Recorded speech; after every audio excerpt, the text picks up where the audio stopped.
Hello friends, in the last part of the video, we had seen how TCP initializes the connection between two end systems and what are the various states through which TCP clients and TCP server transit while establishing and tearing off the connections between two end systems.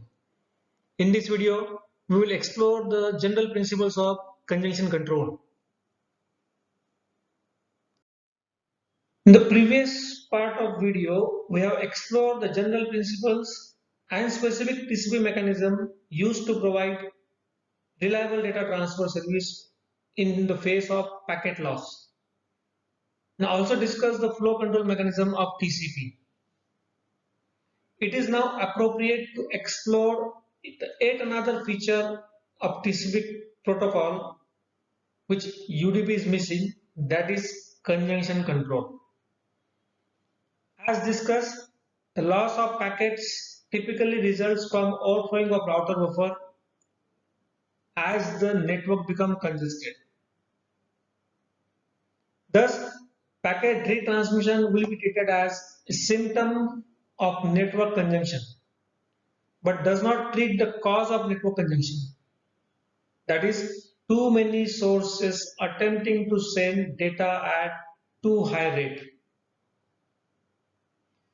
To treat the cause of network congestion, mechanisms are needed to throttle senders in the face of network congestion. In this section, in this part, we consider the problem of congestion control in general context, seeking to understand why congestion is a bad thing, how network congestion is manifested in the performance received by upper layer applications, and various approaches that can be taken to avoid or to react to the network congestion. First, we will explore the general principles of congestion control. As with reliable data transfer, it is high on our top 10 list of fundamentally important problems in networking. Then we'll gradually move to explore it in TCP context.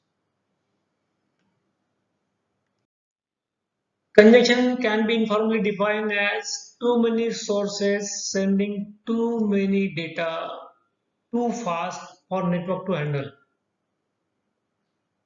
There are n number of reasons which leads to network congestion, which includes too many hosts in broadcast domain, broadcast storms, low bandwidth, addition of extra retransmitting hubs, multicasting, even an outdated hardware, or bad configuration management. A conjunction control mechanism we mean to prevent conjunction at first place, and if it at all there, mitigate it. The main difference between flow control and conjunction control is in flow control, traffics are control which are flow from sender to receiver. On the other hand, in conjunction control, traffics are control entering to the network and network is prevented from conjunction. Typical occurrence of conjunction is manifested by either the loss of packets or long end-to-end delay. Loss of packets because of buffer overflow at the router and long delay because of queuing delay at router buffers. To have a better insight, we will typically consider three increasingly complex scenarios which leads to conjunction. While exploring the scenario which leads to the conjunction in network, our discussion will be primarily confined to only the why conjunction occurs in first place and what are the cost-centric implications of this conjunction. That is cost in terms of underutilized resources or poor performance received by the system. Here our primary focus will be on simpler issue of understanding what happens as hosts increases their transmission rate and the network become congested, and not on how to react to or avoid this congestion. To start with, we consider the simplest conjunction scenario wherein, as shown here, two hosts, host A and host B, each have connection that share a single hop. This both host A and host B have single hop connection between source and destination. Let us assume that application in host A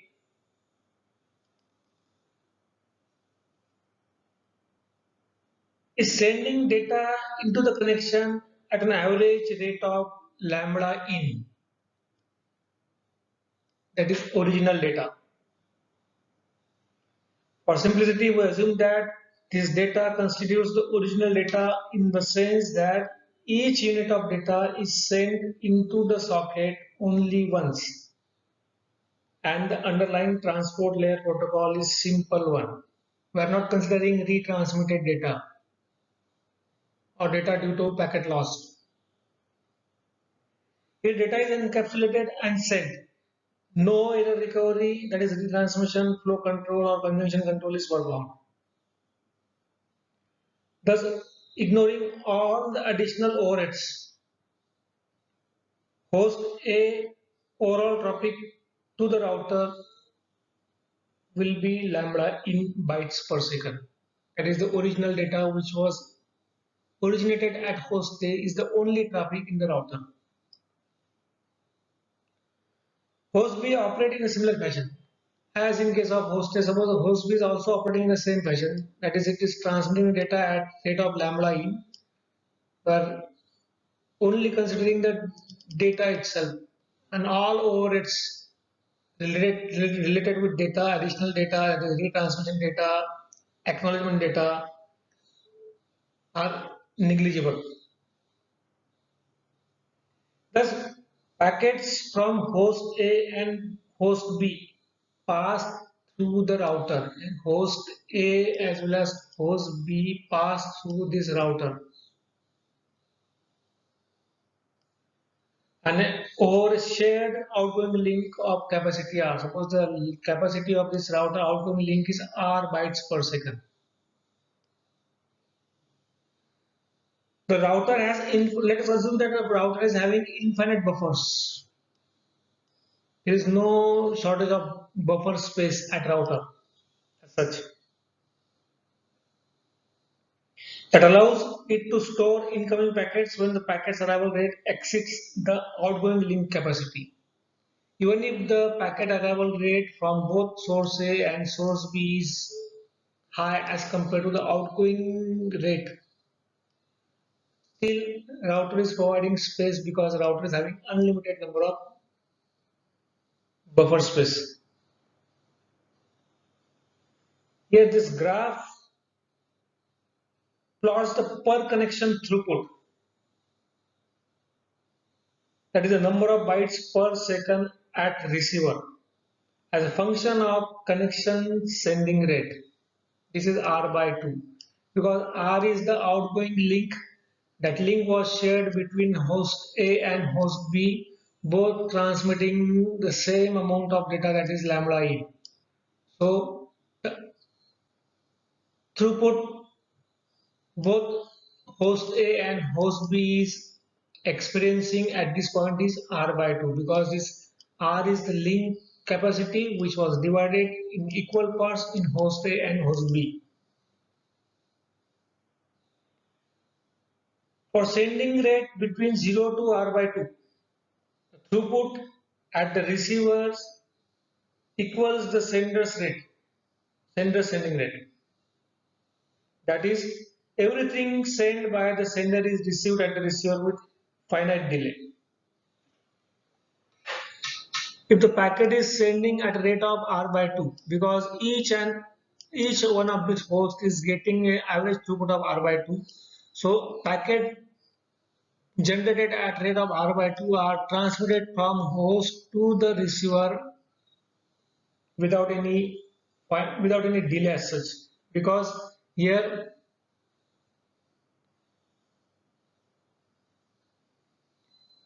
that link capacity R is divided in equal amount for both host A and host B. When the sending rate is above R by 2, however, the throughput is only R by 2. That is, this is the upper limit on throughput is the consequences of sharing the link capacity between two connections. Even though the sending rate of packets from host A and host B is exceeding R by 2, but as the output link having capacity R is shared between these two hosts, the maximum capacity of the throughput will be always R by 2.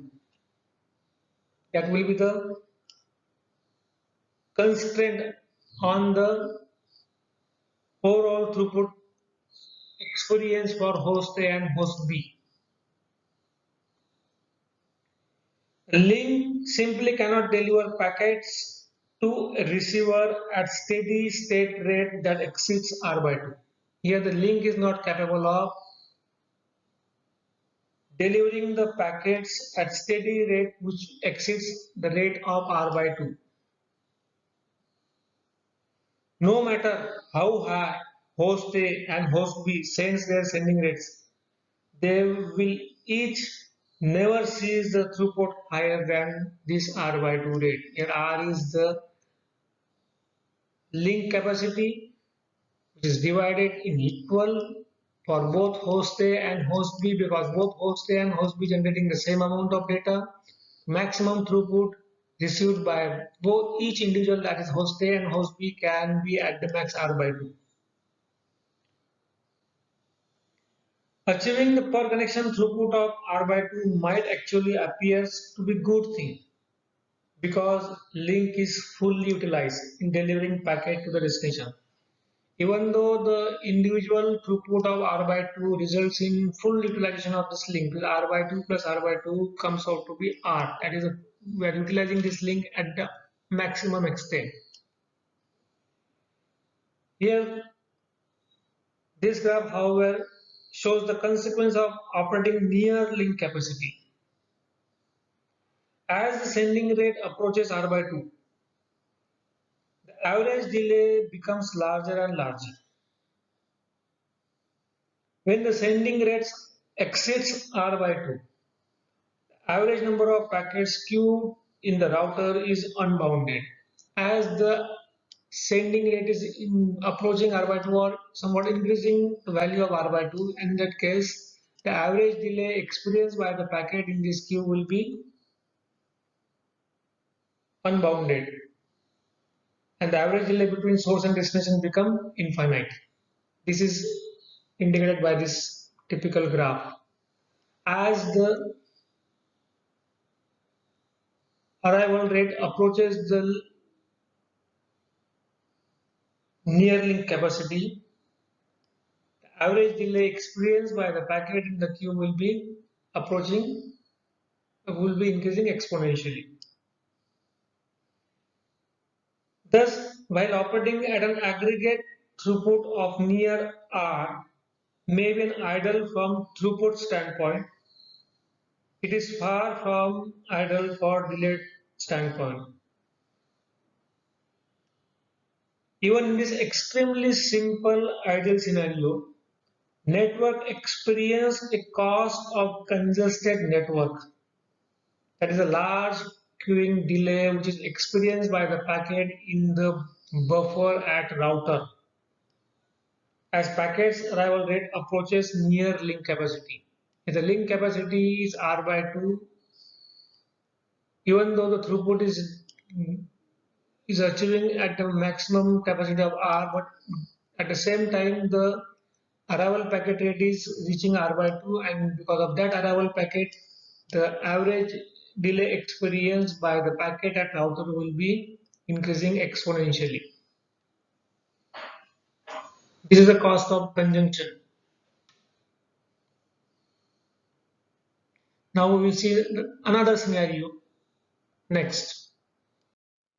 Let us now consider a slightly modified version of the scenario which we had discussed earlier.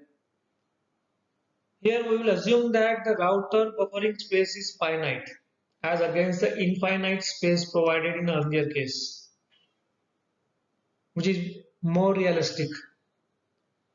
The consequences of this real world assumption is that packet will be dropped when arriving to an already full buffer. Suppose buffer is full and then packets are still arriving, those packets are bound to be dropped. And second, we will assume here that each connection is reliable. By reliable we mean in case packet get lost at the router, sender will eventually retransmit it.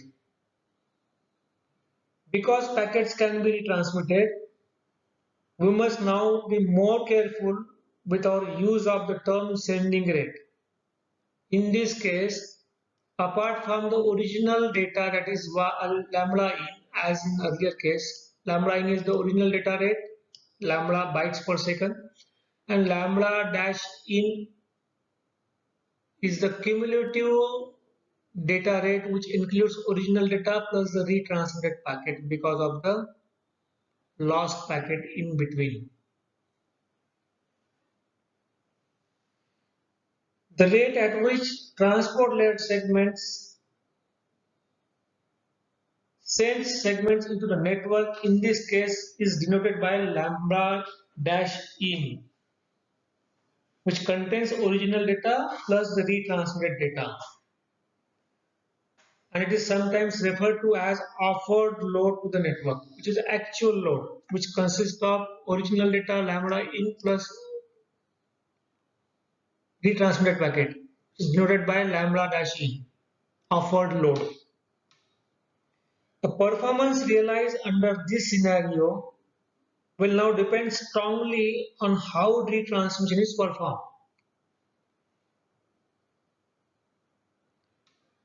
First, consider the unrealistic case that host A is able to somehow determine whether or not buffer is free in the router and thus sends packets only when buffer is free.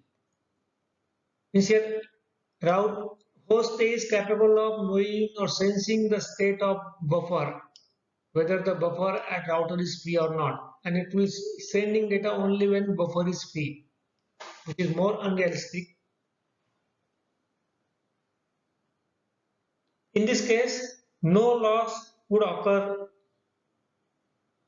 as host is sending data only when buffer is empty. So there is no question of loss of packet because of buffer overflow at router. In that case, lambda in is equal to lambda dash in because the data consists of only the original data. Note that the average host sending rate cannot exceed R by 2 under this scenario, since the packet loss is assumed to be never to occur. As we are assuming that loss is never to occur, means the average host sending rate cannot exceed R by 2. Hence, the rate at a link is divided in the two competing hosts, and the maximum throughput for individual host will be R by 2. But this particular scenario is unrealistic, wherein our host is in position to know the status of router. We will consider yet another scenario. Now we will consider slightly more realistic scenario wherein sender retransmit only when packet is known for certain to be lost. In this case, performance might look something like as shown in the graph. To appreciate what is happening here, consider a case that offered load, that is lambda dash in, which includes original data plus the retransmitted data is equal to R by 2. This R by 2 is offered by host A and R by 2 load is offered by host B. That is how the outbound link having capacity R is shared between these two hosts A and host B equally. At this value of the offered load, that is R by 2, the rate at which data are delivered to the receiver's application is R by 3 only. Even though the rate offered by host A and host B offered load is R by 2 each, but actual data or the actual new data which is transmitted to the application at receiver end is R by 3. That's out of this R by 2 data, the offered load by each individual host A and host B, which constitutes 0.33% of the original data plus 0.166% of retransmitted data. That is how the actual rate, the data receiving rate at application at the receiving end is only R by 3. We see here that cost of congested network, the sender must perform retransmission in order to compensate for the dropped or lost packet due to the buffer overflow. Here, because the buffer size is limited, if the data arrival rate is exceeding the rate of delivery or outgoing rate, in that case your buffer is not capable of accommodating the incoming packet and those data is bound to lost. And for those lost packet being reliable connection, we need to retransmit it. Hence the original data along with retransmission is required, which is an overhead as far as overall performance of the network is concerned. Next, we will see yet another scenario wherein apart from retransmission because of the lost packet, we are also considering the premature timeout scenario. Now, in this case, let us consider that the sender may time out prematurely and needs to retransmit a packet that has been delayed in the queue but not yet lost. That is, sender is responding to timeout event. Though packet is there, it was not lost yet, but because of the overlay delay, sender needs to retransmit it. In this case, both the original data packets as well as the retransmission may reach the receiver because at the buffer, original as well as the retransmitted packets are there, and router will simply forward these packets to the receiver. The receiver needs only one copy of this data packet and this will simply discard the retransmission. In this case, work done by the router in forwarding the packets, which includes original packets as well as retransmitted packet,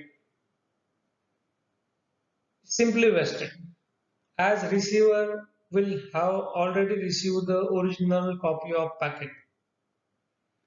The router would have been otherwise use the link capacity to send different packet in states, because the router's link capacity is simply wasted in sending the retransmitted packet which was already received by the receiver.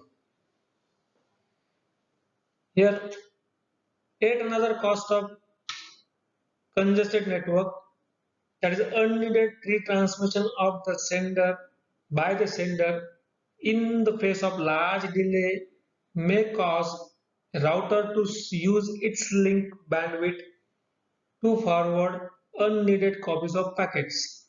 That is, router is using this link unconstructively for transmitting the unneeded packets, that is the retransmitted packets. This figure shows the throughput versus offered load when each packet is assumed to be forwarded on an average twice by the router. Here we are assuming that each packet is sent twice because of the network delayed. Hence, actual data rate, original data rate is simply half. Suppose host A is transmitting packet at R by 2, since R is the link rate capacity which was divided among host A and host B in equal, that is R by 2 each.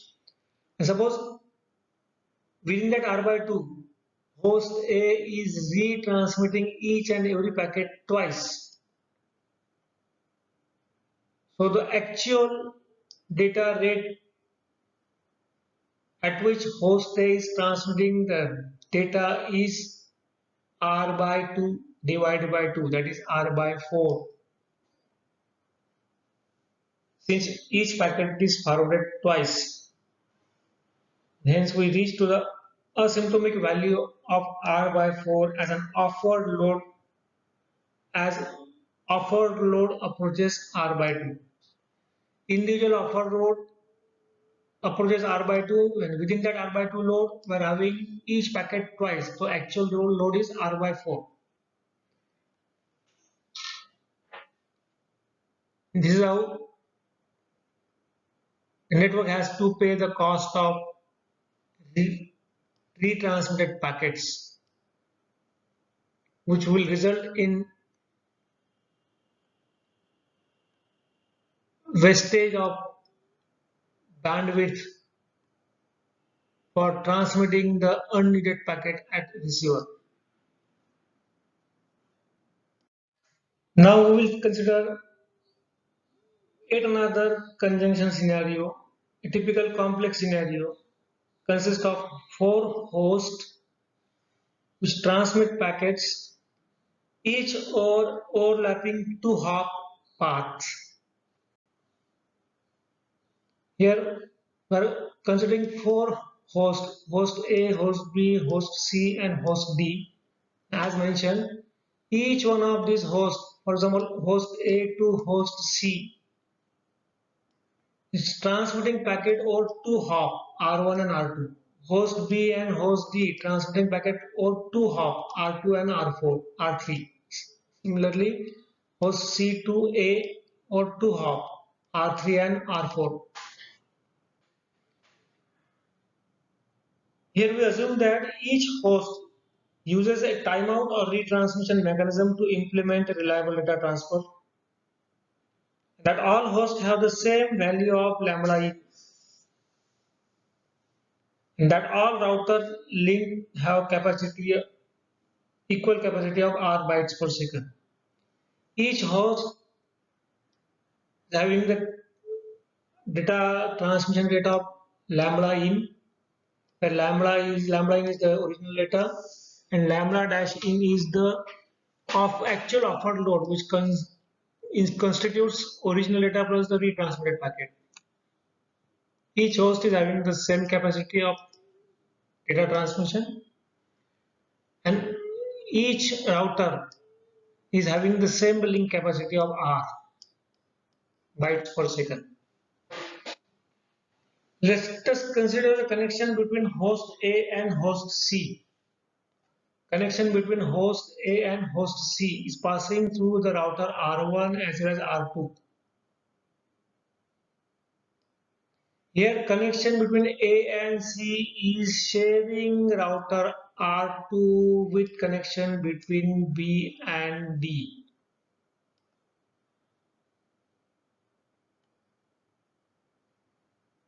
Similarly, router A is sharing the link between router A and C, between the link A and C, as well as a link between D and B. Here each and every router is shared by 2 links. For extremely small value of lambda e, suppose let us consider the value of lambda e is extremely small. In that case, the buffer overflows are very rare as in conjunction scenario of scene 1 and scene 2, and the throughput will be appropriately equal to the offer load. Whatever will be the offer load, that will be the throughput, as the lambda in value is extremely small. For slightly larger value of lambda in, if you go on increasing the value of lambda in with slight value, the corresponding throughput is also larger. Since more original data is being transmitted into the network and delivered to the destination, and overflows are still rare. Thus, for a small value of lambda in, an increase in the lambda in results in increasing the lambda out. As you go on increasing the value of lambda in, correspondingly the lambda out value will again increase. As you go on increasing the lambda in value, sending rate, the arrival rate of lambda out is again increasing proportionately. Having considered the case of extremely small traffic, let us now examine the case of lambda in, and hence lambda dash in is extremely large. Consider router R2.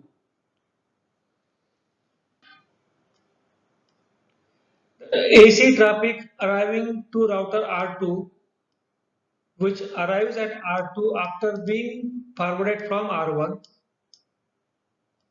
can have an arrival rate at R2 that is at the most R. This traffic from R1 to R2 is at the most R.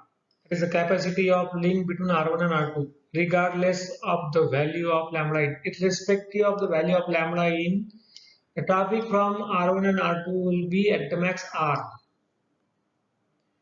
If lambda dash in is extremely large for all connections, including the BD connection,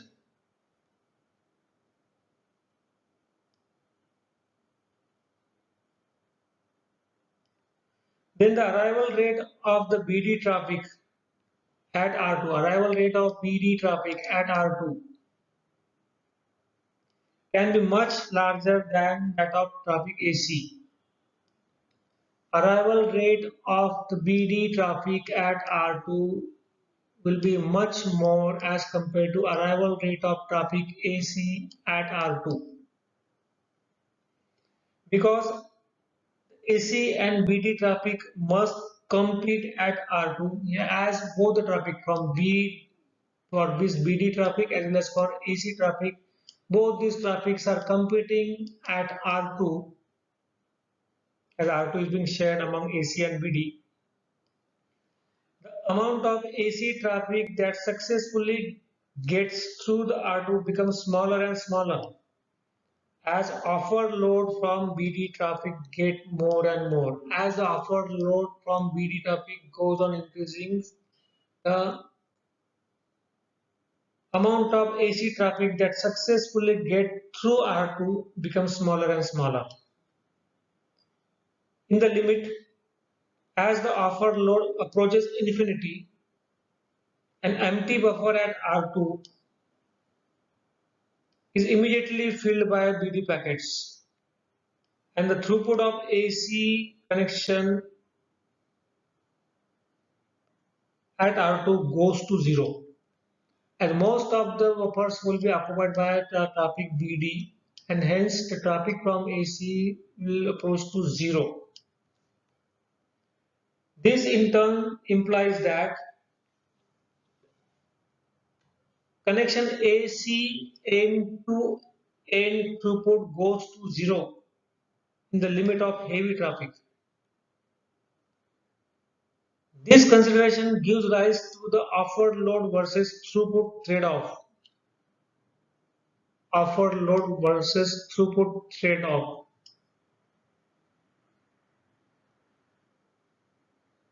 The reason for eventual decrease in throughput with increasing offered load is evident when one considers the amount of wasted work done by the network.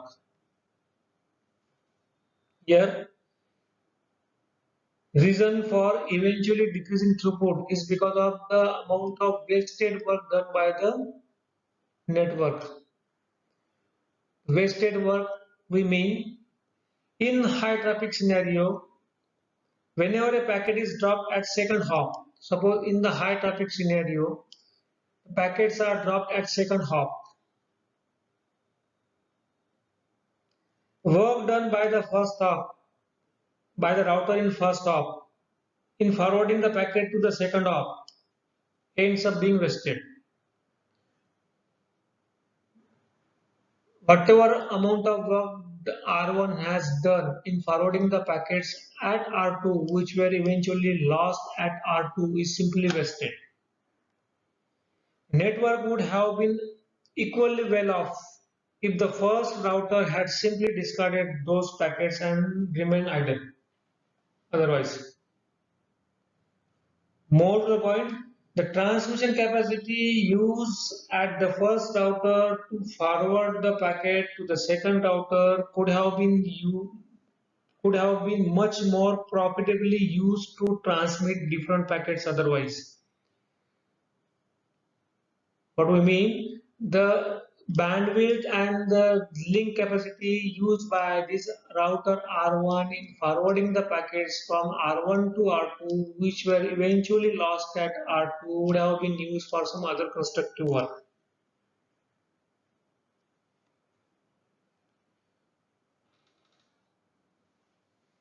So here we see yet another cost of dropping the packet due to congestion.